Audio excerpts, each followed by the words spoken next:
Alors, Vicky Veda, la magie de l'espoir, voilà, artiste franco-burkinabé, je me représente. Donc, je suis rentrée dans le milieu du showbiz en 2011. Et comme tout artiste, bien évidemment, le milieu du showbiz, c'est très difficile. Et donc, par la suite, j'ai eu à connaître pas mal d'artistes que j'ignorais d'ailleurs, tels que Ousmenez, que je remercie profondément parce que c'est grâce à lui aujourd'hui que j'ai connu aussi d'autres artistes tels que Dr Falafala Saint-Onil, un artiste franco-ivoirien qui par la suite m'a fait connaître Freddy Assoba. Donc c'était le jour de la fête de la musique, voilà, toujours en 2011. Et petit à petit, je suis rentrée au studio avec Freddy Assoba, avec Dr Falafala. Et j'ai pris goût en fait au studio, voilà. Et par la suite, j'ai commencé à fredonner quelques musiques, quelques sons et ainsi de suite, je me suis fait une place, comme on dit, kete Doni. Voilà, j'ai rencontré d'autres artistes, d'autres producteurs, d'autres promoteurs culturels, que ce soit en France, au Burkina, un peu partout hein, dans les 4 coins du monde. Hein, voilà. Et Tiesco le Sultan, à qui je dis un grand merci, parce que je pense que l'homme propose, Dieu dispose. C'est Tiesco le Sultan qui m'a vraiment révélé au public. Voilà, avec notre premier opus qui a été Les Hommes d'aujourd'hui et Kwakwato. Alors, les difficultés que l'on rencontre en France et ailleurs, c'est que déjà en tant que femme, il est très difficile de percer. Voilà. Et surtout de rentrer en studio. J'ai eu du mal, hein. J'ai eu du mal à me produire parce que déjà financièrement, ici en Europe, c'est très dur. Nous avons aussi une vie à côté où il faut qu'on travaille. Nous avons une vie de famille. Donc on se bat comme on peut. Et je pense que c'est petit à petit que on va réussir, quoi. Je pense qu'effectivement, si nous n'avons pas le soutien... Bon, moi, je parle déjà en tant que moi, Vicky Vela. Si nous n'avons pas le soutien de tout un peuple, de toute une patrie, c'est sûr que nous, les artistes, notre musique ne pourra pas en fait être exportée à l'extérieur du pays. Parce que lorsqu'on voit le Nigeria, il y a un artiste tel que P-Square, il l'a dit, pourquoi nous sommes arrivés à ce niveau? C'est parce que tout le Nigeria était derrière nous. Lorsque nous avons commencé notre carrière, ils nous ont soutenus. Voilà aujourd'hui pourquoi P-Square, tu dis P-Square à gauche, à droite, au Burkina, partout en Afrique et dans le monde entier, en fait, on sait qui est P-Square.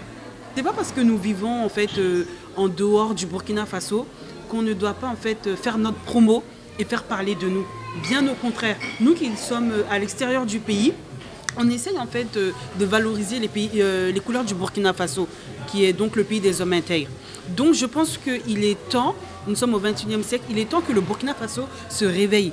Il est temps en fait de laisser le complexe de côté et de réunir en fait toute la patrie pour vraiment soutenir les artistes. Parce que les artistes au Burkina ont du talent. Voilà. Je défends mes collègues et je me défends moi aussi parce que je pense que nous avons du talent et il faut aussi que nous, entre nous artistes, qu'on se soutienne. Parce que je pense que si d'abord on se soutient, le peuple aussi va nous soutenir. Mais si on est là à se mettre des bâtons dans les roues, à être jaloux les uns et les autres, à faire de la concurrence, c'est sûr que le Burkina Faso, culturellement parlant, n'avancera pas. Il faut s'acharner sur le travail. Voilà. Il ne faut pas baisser les bras. Parce que nous, notre problématique chez nous, les artistes, lorsqu'on reçoit un prix, on veut tout de suite baisser les bras. Alors que je pense que dans la vie, on dit, tu vas tomber, mais il faut savoir te relever. Et lorsque tu reçois un prix, il faut toujours en fait persévérer. Et parce que quand je vois maintenant ici les challenges sur TikTok, sur les réseaux sociaux, c'est vraiment des musiques venant de l'Afrique, quoi. Quand je vois Koffi Olomide, P-Square, je vois pas mal d'artistes dont leur musique est rejouée sur TikTok par des Français. par des Français, par toutes sortes de nationalités. Donc je pense que oui, l'Afrique c'est le berceau de l'humanité, mais l'Afrique a du talent et je ne sais pas ce que je pourrais rajouter parce que je sais que c'est notre richesse. Dieu nous a donné en fait cette richesse-là, c'est le talent, l'humanité. Et je pense que si on se donne tous les moyens, on peut emmener l'Afrique très très loin en matière musicale. On peut amener l'Afrique très très loin. Mais pour cela, il faut être solidaire. Il faut s'apporter de bons conseils, s'intéresser aussi à ce que l'artiste fait. Alors ces festivals, qu'est-ce qu'ils représentent? Déjà, ça représente un rassemblement, voilà, des artistes, voilà, et de différents styles musicaux. Parce qu'aujourd'hui, chacun a son style musical. Moi, par exemple, Vicky Villa, je suis à l'aise dans l'afrobeat, alors que j'ai commencé dans le coupé-décalé, parce qu'au début, voilà, moi j'aime l'ambiance, hein, j'aime où il y a le show, hein, vous savez. Donc par la suite, j'ai essayé de m'entraîner, j'ai vu que c'était l'afrobeat qui était bien avec moi. Donc j'étais à l'aise dedans, donc quand je vais en studio et puis lorsque j'écris mes textes, donc l'afrobeat se rapproche vraiment du hip-hop. Donc vraiment lorsque je vais au Burkina et que je vois des festivals comme cela, c'est intéressant parce que ça permet en fait d'apprendre davantage. Voilà, ça permet d'apprendre davantage, de connaître certains répertoires des artistes et surtout de rassembler les artistes parce que je pense qu'il n'y a pas mieux que le rassemblement. Il n'y a pas mieux que le rassemblement, que le soutien, une fois de plus. Je pense que ça doit être le thème du jour. Vraiment se soutenir et voir ce qu'on peut changer au niveau de la musique burkinabé. C'est très important. Donc je pense que ça aussi, les festivals, c'est très important d'y aller, d'être présent, d'être omniprésent. Moi, j'ai fait le FESPACO en février 2019. C'est vrai que le FESPACO, on parlerait plutôt des films et tout, mais moi, ça m'a permis en fait, moi qui vis ici en France, ça m'a permis de voir comment se déroulait le FESPACO, qu'est-ce qu'on pourrait changer pour l'année suivante, qu'est-ce qu'il faudrait faire évoluer. J'ai vu aussi mes collègues artistes prester. Donc ça donne toujours des idées en fait lorsqu'on va dans des festivals ou lorsqu'on a des prix qu'on doit remporter tels que le prix Mood en Côte d'Ivoire, le FEMOA. Donc tout ça sont des festivals. Donc ça permet de voir l'évolution aussi de la musique africaine et de voir surtout ce que l'on peut changer au Burkina Faso. Je suis vraiment, je cultive la paix, l'amour et que Dieu bénisse l'Afrique toujours. Hein. Moi je pense que la musique c'est la vie. Hein. Tout simplement. La musique, c'est la vie. Sans la musique, il n'y a pas de vie. La vie serait monotone. Donc voilà. Hein. Donc oui, la musique, c'est un très bon vecteur. Donc moi, la musique, ça me permet, voilà, souvent, lorsque j'ai du mal à vouloir m'exprimer, j'écris beaucoup. Je fredonne, j'écoute beaucoup les instruments d'afrobeat, tout ça. Et par la suite, souvent, c'est comme ça que je compose en fait mes sons. Donc oui, je pense qu'on est obligé de vivre avec la musique. On est obligé de vivre avec la musique. Je pense que, ouais, sans la musique, il n'y a pas de live. Donc dans la globalité des choses, en fait, il faut que les artistes burkinabés s'entraident. Voilà. Il faut que les artistes burkinabés s'entraident. Il faut qu'ils soient prêts. Il faut qu'ils soient prêts pour de meilleures collaborations. Il faut qu'ils prennent leur travail au sérieux. Et surtout, arrêter de faire du copier-coller chez les pays d'à côté. Chacun a sa personnalité. Voilà, c'est très important. Moi, Vicky Villa, aujourd'hui, là, moi, je suis fière d'être burkinabé. Pourquoi je vais demain aller en Côte d'Ivoire et dire « Ah, mais je vais valoriser la Côte d'Ivoire mieux que le Burkina ». Non, ce qu'on oublie, hein, c'est que l'Afrique reste l'Afrique. Voilà. Si aujourd'hui le Burkina évoluera, la Côte d'Ivoire va évoluer. Le Congo, le Sénégal et ainsi de suite, les autres pays évolueront. Il faut arrêter de vouloir diviser les pays ou diviser aussi les ethnies. Parce qu'il y a beaucoup d'artistes qui divisent, en fait, qui voient surtout les ethnies de certains artistes et qui ne collaborent pas. Aujourd'hui, excusez-moi du mot, aujourd'hui on n'en a rien à foutre. Aujourd'hui, ce qu'on veut là, c'est une Afrique meilleure. Voilà, une musique meilleure. On a beaucoup de choses à apporter. Donc je pense qu'il est temps que les artistes du Burkina Faso, parce que nous sommes aussi beaucoup d'artistes ici en France, voilà. Donc je parle pour les artistes qui sont au Burkina Faso et les artistes aussi qui sont ici, parce que nous sommes aussi nombreux, malheureusement, mais on se voit très rarement par manque de temps. Il faut qu'en fait, on soit plus solidaire, qu'on soit vrai, qu'on soit franc. J'ai pas un projet en cours, mais plusieurs projets en cours.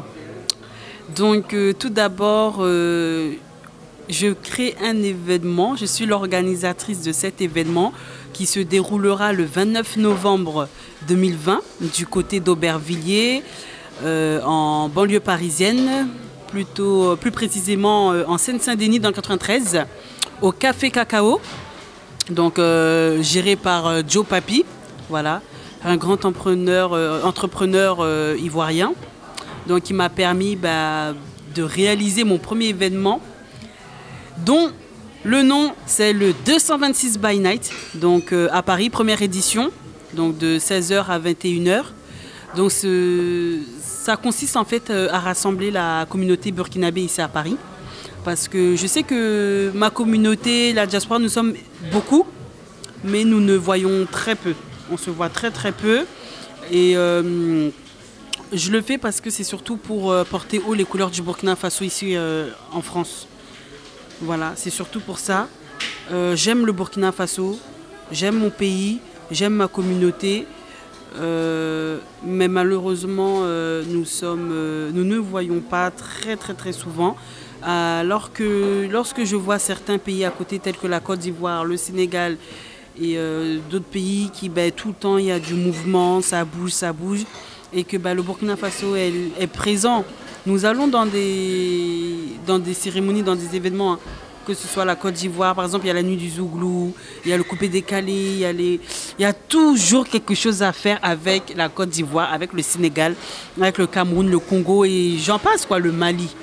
Mais donc moi, en tant qu'artiste et en tant qu'enfant digne du Burkina Faso, j'ai décidé de créer l'événement 226 by Night, donc la nuit du 226 à Paris, pour vraiment rassembler les fils et les filles du Burkina Faso ici. Parce que je pense que nous aussi, nous avons notre place ici à la diaspora, ici à l'Occident. Donc j'espère que cet événement sera grandiose. Il y a pas mal d'artistes invités qui seront de la partie. Comme on dit, hein, Inch'Allah, il y aura son Excellence l'ambassadeur du Burkina Faso, M. Il Boudo, ainsi que toute la délégation. Il y a RTB qui couvre mon événement, il y a Actu People en Côte d'Ivoire, Duchess Garden au Sénégal. Il y a pas mal de partenaires médias qui couvrent mon événement, tels que la RTB, BF1, Boama TV, Duchess Garden, Faso Diasporama, Actu People, Flora Zola TV et Café Cacao, Traiteur Events et bien d'autres. Donc je remercie toute l'Afrique qui soutient en fait cet événement, tous les médias qui couvrent l'événement de Vicky Vela. Vraiment, c'est une grande première pour moi d'organiser cet événement. Je remercie aussi tous ceux qui y mettent la patte, qui y mettent la main dedans, parce que vous savez que c'est pas tout seul en fait. Seul, on avance, mais à plusieurs, on va loin. Donc vraiment, que Dieu vous bénisse, que Dieu bénisse le Burkina Faso, que Dieu bénisse en fait cet événement et que Dieu nous protège aussi du Covid-19. La deuxième édition, s'il plaît à Dieu, ça sera encore du lourd. Et cette fois-ci, je pense que Dilemma, celui qui est au doigté magique de Vicky Vela par rapport à son album, sera de la partie. Donc après le 29 novembre, je suis en fait en train de préparer la grande sortie de mon album. Donc je ne vous dirai point encore le nombre de titres, ça reste un suspense. Voilà.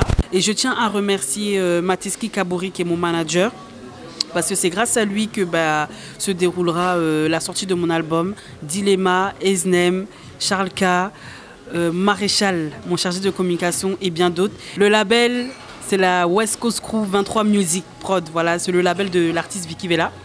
Donc ce que je peux dire, que l'amour, la paix, la tolérance, le pardon demeurent dans nos combats de tous les jours. Voilà, il est très important. Et si on ne tombe pas, on ne peut pas se relever aussi. Donc il est important de tomber pour se relever et pour avancer. Voilà, donc ne baissons pas les bras. Et un lion ne se préoccupe pas de la vie des moutons. Voilà, c'est ce que j'ai à dire surtout. Donc ne vous préoccupez pas de ce que pensent les autres, de ce que disent les autres sur vous. Travaillez. Vous savez pourquoi vous travaillez, vous savez pourquoi vous vous battez. Lorsqu'on sait d'où l'on vient, on sait où est-ce qu'on part. Voilà, donc je suis un enfant du ghetto. Voilà pourquoi mon label s'appelle la West Coast Crew. Donc que Dieu protège le Burkina Faso, que Dieu protège les enfants du Burkina Faso. Et l'Afrique ne pleure plus, l'Afrique se lève, on est ensemble. Yes, I.